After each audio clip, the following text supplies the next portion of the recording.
My name is Noel Curtin. I am 79 years old.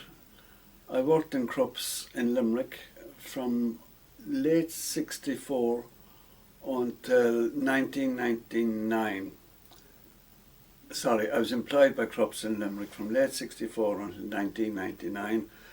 Circumstances changed when the company was taken over by Moulinex and I had to leave. I was asked to leave. So I actually finished work in Krups in 1993. I was still an employee for the next 6 years. Working in Krups was a wonderful experience. You were very well treated. It had a policy of being in the top 1/3 pay-wise and condition-wise in the region. And the HR department worked very hard to keep that standard of pay and condition to the forefront. The production was of the top quality. All our products were made to a very high standard, and the people on the production line in the early days were all ladies. No men worked on the production line, all ladies. And they would sing from morning to night. Some of the songs you couldn't repeat here, but most of them were quite humorous and they made the day feel very short. The ladies had a unique relationship with one another on the production line. If one of them was a little bit ill and unable to perform at the high rate that they were expected to on the assembly line, the group around her would come together and do her work for her while she was a little bit indisposed. It was a great school for me. I learned more working in Krups than I would have had in any university. How people worked together, cooperated together and helped each other. It was a great experience. Management had, to say they were benign would be incorrect, but were very fair. You knew exactly where you stood. They would, you had your list of work to do and you did it. And if you had any questions, there was no problem about asking questions because they would be answered.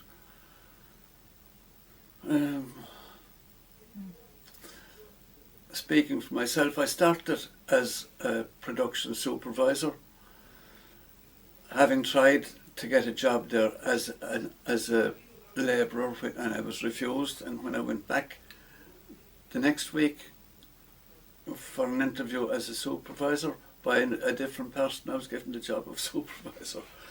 And strange as it might seem, and they were flexible, understanding, and it was very difficult for somebody to get dismissed out of Krups. You would really want to be really very bold, very bold, to get dismissed out of Krups. They had a HR department which had a gentleman called John Lovett, eventually was the HR manager, and the university here used to have a John Lovett lecture once a year. And his wife Phil worked in the university, Phil Lovett, and he was far-seeing. He convinced the management to have an enlightened view of some areas of work, and Krups became the factory where companies around Ireland, manufacturing companies around Ireland, came in to study our systems, because John Lovett was able to convince the trades that fitters could work as toolmakers could work as electricians, and so on. They were paid a premium for doing it, but it was the start of something that has happened now around the country. And this was in the 1960s, early 1970s. They stopped being tradesmen per se and they became technicians. And it was a generation before other companies. And what kind of importance do you think Krups had for the region as an employer? It was very, very important, to the South Hill area. It was the backbone employer to South Hill, and further out towards Fedamore, about 8 to 10 miles out.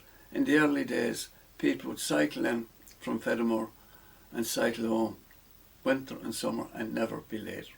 I would often say, as a supervisor, if somebody was coming in late from up the road, I said, "Would you look at Molly Ryan? She's after cycling in from Fedamore and she's never late."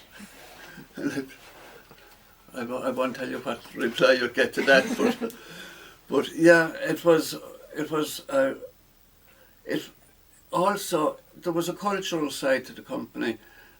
The people took part in shows, musicals, sports, and it really was so important, and it was very badly missed. But most of the people got on with it, because with the training in Krups, anywhere they went after that, they found they fitted in quite easy, because they brought good skills with them, good work ethic and work practices, and they found working elsewhere a doddle.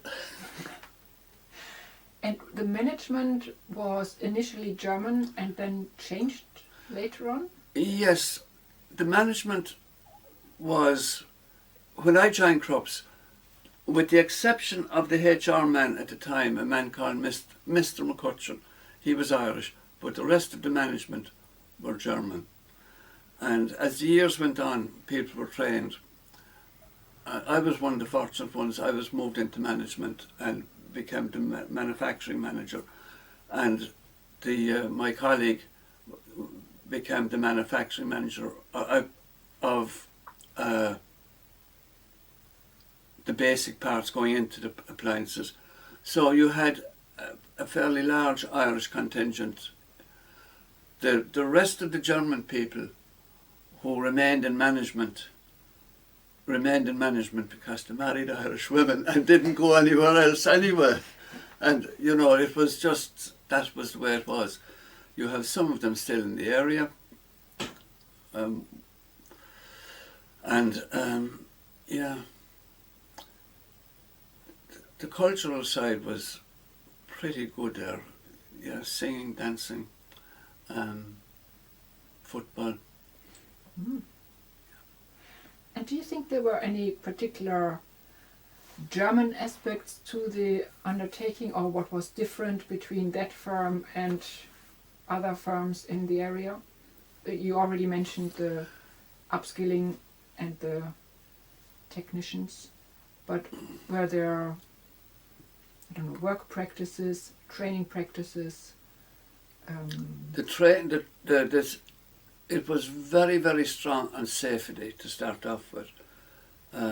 It was very quick to introduce safe working practices. Before, it was one was morally obliged to have them. Mm-hmm. Suddenly one was legally obliged to have them. We had them in Krups and they were instituted before.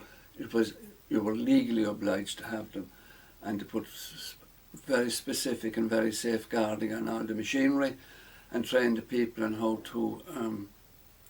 how to use the machinery in a safe way. And people were trained, people were spoken to and shown how to do it, and so on. It was very thoroughly done. There was another aspect, and it's just slipped my mind.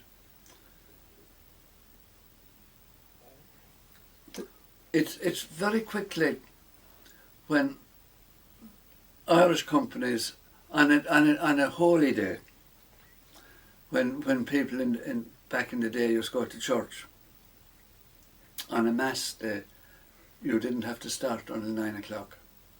You were given an hour off to go to mass with pay. Most other companies in the region didn't have that. So that was done in Krups. You got your hour off in the morning of a mass day.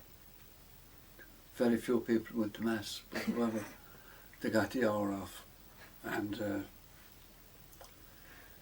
that reminds me of what you mentioned earlier about the employment possibilities before Krups came that Limerick had? Yes, some in the 50s and 60s, you had this was something that was accepted but not discussed. That if you went into a company that was, should we say, Church of Ireland managed and owned, local Catholics to a large extent were never put into senior roles or supervisory roles. And Krups broke that mould. Maybe the mould was starting to be broken in the early 60s, but certainly Krups broke it, and it didn't matter who you were, where you were, or where you were from once you performed. And very quickly as well, women's rights were recognised fairly quickly in there. It was back in the 60s and 70s, you know, if a young lady became pregnant outside of marriage, she was sent away to one of these dreadful homes. In Krups, there was a much different view taken. You know, it wasn't seen as in the dreadful way that people thought of it in other areas back in those days. Whether it was the whole influence of the whole society in the factory or the German management, but it wasn't an issue. But it was an issue in general society back in those days. So they would keep their positions and could come back. Yes. And yes. Wouldn't be looked down upon. Yes. Yeah. Was actually paid maternity leave? I don't think so. Off the top of my head, I don't think so, but I don't know. Yeah. And some of the employees were sent to Germany to be trained? In the early days, a group, there is a photograph of all the employees that went to Germany. My brother, do you ever see that book, Down Memory Lane, the book of photographs? That's my brother. And he has that photograph of all the Krups people going to Germany. And they had, apparently, whoever chose them chose very well, because they picked up the skills and the trades and the language very, very quickly. And some of them married in Germany. One or two of them never come back, or came back with a boyfriend and have gone back to live in Germany since. And Solingen was where the German, where Krups had their headquarters. Very industrialised place. I was there several times, and it was a nice, friendly place. Yeah. And you mentioned the language. So German was a language in the firm here as well? German was used regularly for describing the various parts of the appliances. For instance, every day on one of my assembly lines, we made 4,400 food mixers. Every day, day in and day out. And each of those appliances, the housing on the left was called Gehäuse links, and there would be a sign up on the wall where the Gehäuse links were kept, and the right housing was Gehäuse rechts, and that was on the wall, Gehäuse rechts. And in some cases, with some there would be a little English explanation underneath.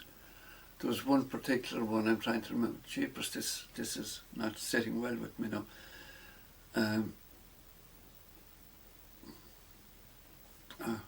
I've forgotten, there was one, but it was a very long Schnellmixstab.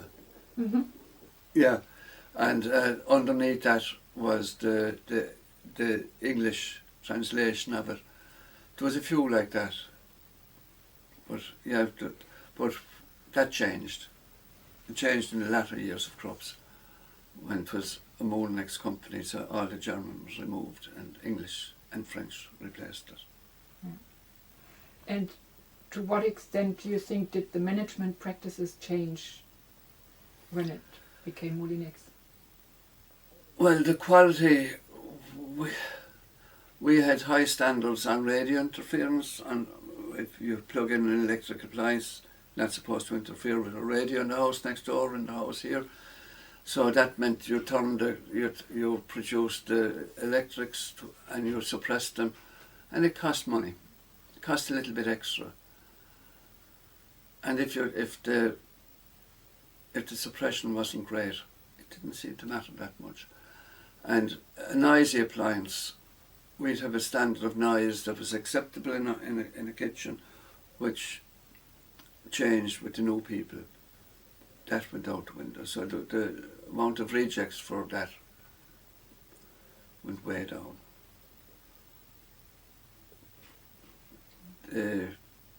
Just did things differently. Maybe we got so used to working with our German colleagues and with the German way of doing things that we found it very hard to change to the French way. But it didn't sit well with the people. Was there any other contact with German firms or with other Irish firms, or was it kind of really between Krups in Limerick and Krups in Solingen that these were the key points, but were there any other international connections? We worked with most of what was made for our product was made in-house. We were practically independent of outside suppliers, practically. We were independent on trucks arriving on time with material, but we were independent. We made our own beaters. We made the frames for the motors. We got in die material and we die cast. We had a die casting department. The bathroom scales were made from sheet steel. The steel came in a sheet, went into a press, and the zapper came out. We had our own screen printing department. We were basically self-sufficient, and the amount of skills, various skills under that roof, were just enormous. We had a tool room department where we made our own tools. We didn't have to buy in tools. And we had a fitting department where we made our own jigs and fixtures for manufacturing, and so on. So it was a very self-sufficient organisation. So where do you see the key aspects? What really contributed to the success of Krups while it was successful? I think everybody worked. We were proud of the quality. It was a good place to work. Yeah. But we were very proud of the quality. And we weren't happy when the quality was allowed to reduce.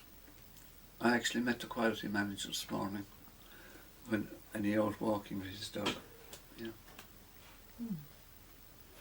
Is there still a community where you think this is still the Krups community? Would you still meet up now and then with former colleagues? I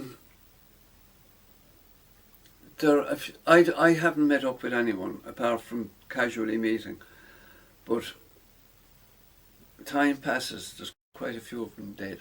Mm. But there is a Facebook page of Krups employees, and the man who seems to administer it is a guy called John Clancy, and he has quite a few photographs collected. And if you could, I don't have a contact for him, and if I get one, I'll pass it out to you. But my brother would have some photographs shown down memory lane. Mm. And his phone number is up. You know, just Google down memory lane, and you'll get his phone number. And I'll tell him if you're interested that you might be contacting him. Yeah. Okay. And were there any other firms of that size and importance in Limerick? Yes. Not that size. You had the people who made the artificial joints at that time. I forget, they've changed their name now, but they were a good company. They had very good industrial relations and with the people, and they made a good product. I forget the name of the company. Don't worry. I think it's called Stryker now. Mm-hmm.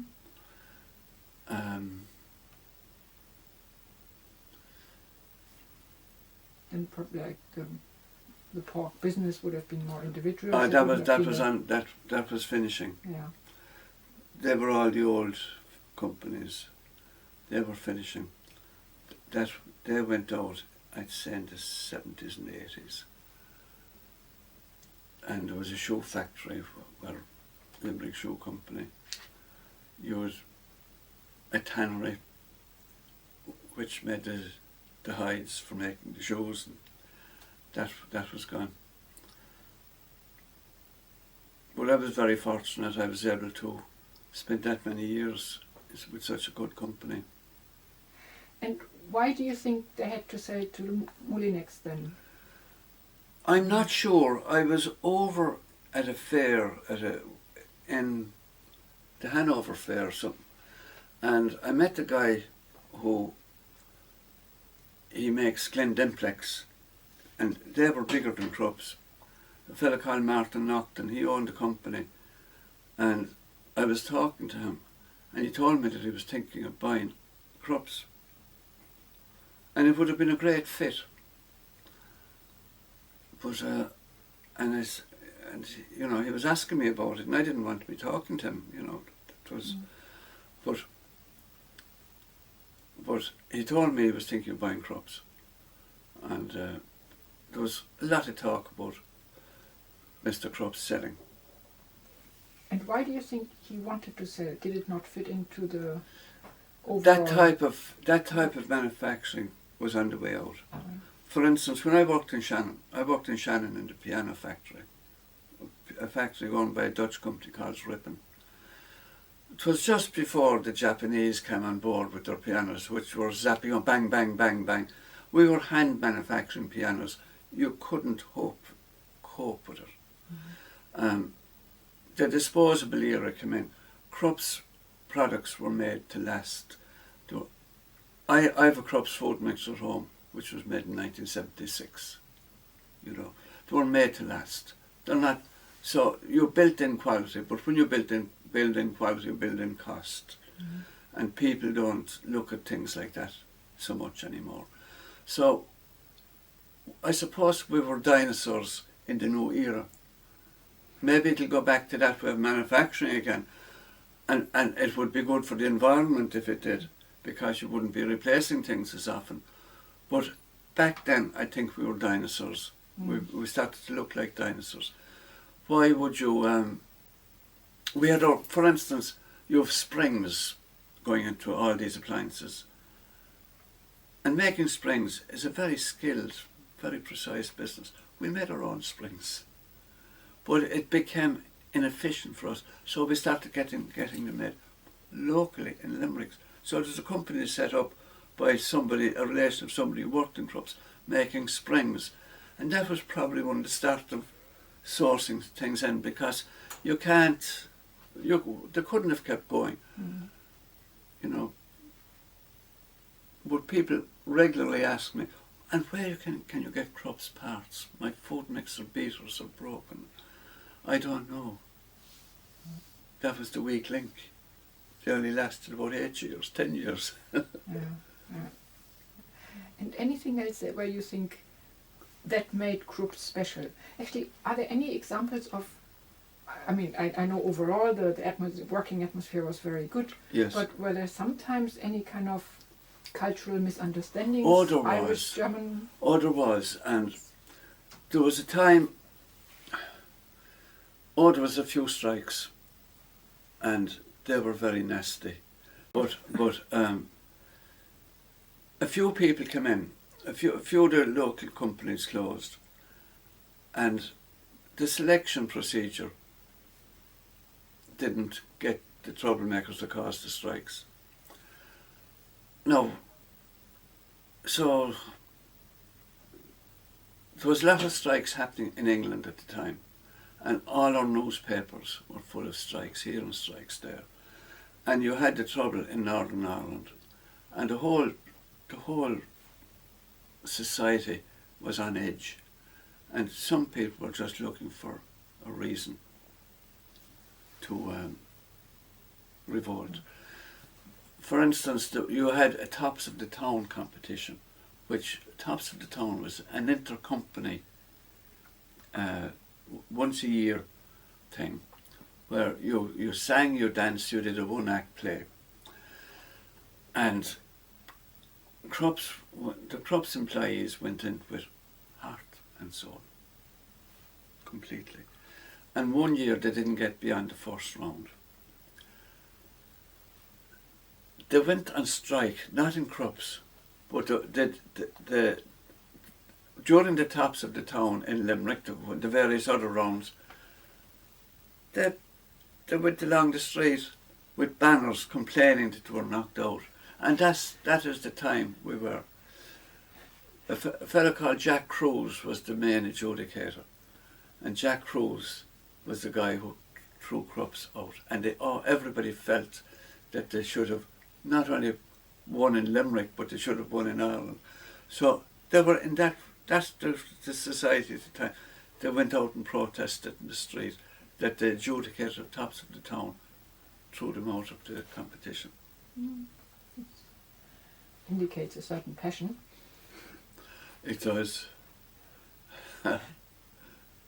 Probably also an inability to see how good or how bad they were truly. But I don't know. But that was that. And when Bloody Sunday, Krups closed for a couple of hours, and people just left and marched through the town, complaining about the deaths of the people up in Derry after Bloody Sunday. But that was a management decision to close and to pay respect. It wouldn't have been stopped, yeah.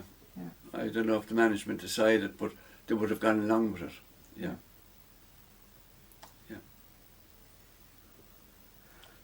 And any other examples of Irish-German misunderstandings or cultural differences? Yeah, I think you'll get a good job now as a diplomat. Irish-German misunderstandings. You'll be good at it. There was nothing major. Not. I can't even think of minor. They'll come to me once I leave here, you know.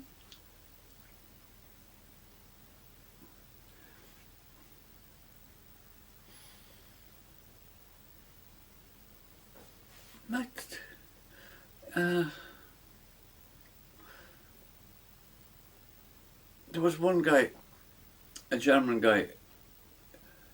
Young guys would be sent from Germany to spend a few months here, and some of them would get involved in, should we say, very extra playful things, and that wasn't seen as the thing for them to do. But there was some, yeah.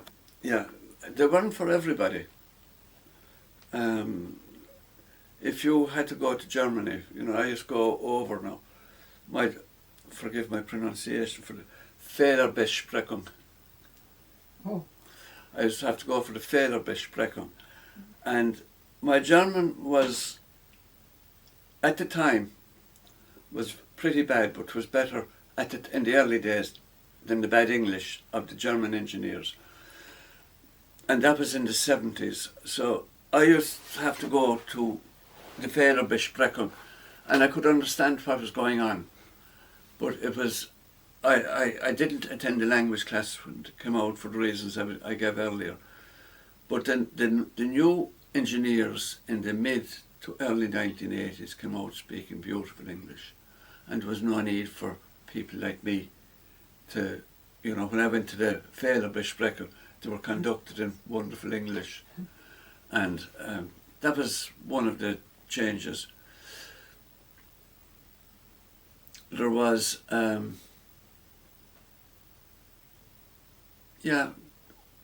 were very interesting. All products were evaluated on a monthly basis. How were the been received, and so on. A humorous thing, the coffee machines. When the Krups coffee machines were sold in Ireland first, quite a lot of them came back as being defective, because if you're making coffee, we know now that you don't make it with boiling water. You make it with water up to a certain temperature, under boiling. But a lot of Irish people sent back their coffee machines as being defective because it didn't boil the water. So they would write in and said, so the technician would just change the thermostat and send the coffee machine back boiling the water. I don't know whether that's right. But that happened a lot. Yeah. Eventually that stopped because Irish people realised that coffee should be had at a certain temperature below boiling point. Well, probably it was a tea drinking nation.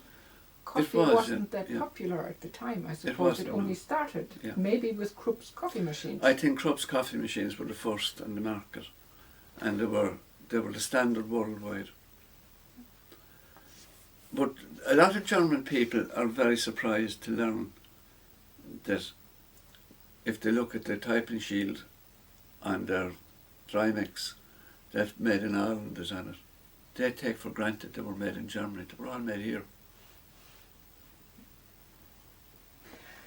So within Krups, the Irish firm, the Irish company, was the biggest, the earliest. Did it have a particular importance from the German perspective as well?